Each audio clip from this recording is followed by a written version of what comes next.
আজকেও যদি মনে করো কোন জালিম অত্যাচারী সমাজ বিরোধী গরিবের জিনিসপত্র দেশের সম্পদকে চুরি করে যদি আমাদের মোকাবেলায় নামে, হয়তো দেখছেন তার দিকে টাকার জোরে লোক বেশি, লোক বল বেশি, লোক যাচ্ছে বেশি, লোক অনেক কিছু আছে দেখছে, কিন্তু মনে রাখবেন ও কোনো ভাড়াতে আসছে, ভাড়াতে ও ক্ষমতায় টিকে থাকতে বেশিক্ষণ সম্ভব নয়। কেন যতক্ষণ দিচ্ছে ততক্ষণ আছি, ভেতর ভেতর থেকে সব উল্টো দিকে চলে যাচ্ছে। হয়তো তোমার আমার কাছে চাল চুরি করার টাকা নেই, কিন্তু মনে রাখবে তোমার আমার হৃদয়ে একে অপরের জন্য ভালোবাসা আছে না নাই? যুগে যুগে আমরা এই ভালোবাসা দিয়েই বিজয় লাভ করেছি। জোরে বলুন সুবহানাল্লাহ। হ্যাঁ, জিতার আগেই যদি জিতার আগেই যদি চাল চুরি করে খাস, তাহলে জিতার পরে কি চুরি করবি রে? কথা মাথায় ঢুকছে না? ঢোকে না?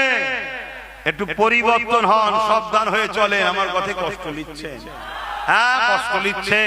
অন্য কোন জায়গার মুসলমান কি করবে জানি না, দেগঙ্গার মুসলমান 100% শিওর আছি বারে। কথা শুনছেন তো?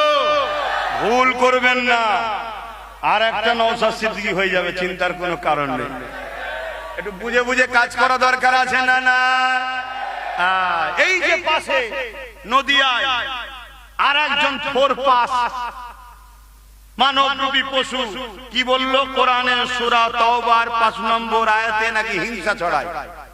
বলেছে না বলেন? বলুন বলেছে না বলেন? ওর বিরুদ্ধে কয়েক হাজার কেস হয়েছে। ওকে রাজ্য সরকার যে ছিল প্রাক্তন, সে কি অ্যারেস্ট করেছে? কেন করেন? আজ সমাজ ইসলামকে মিটাবার জন্য উঠে পড়ে লেগেছে। যত নেশা বাড়বে জানবে ইসলাম মিটানোর ষড়যন্ত্র হচ্ছে। কেন? ইসলাম নেশার বিরুদ্ধে। আমার কথা বুঝছেন তো নাকি?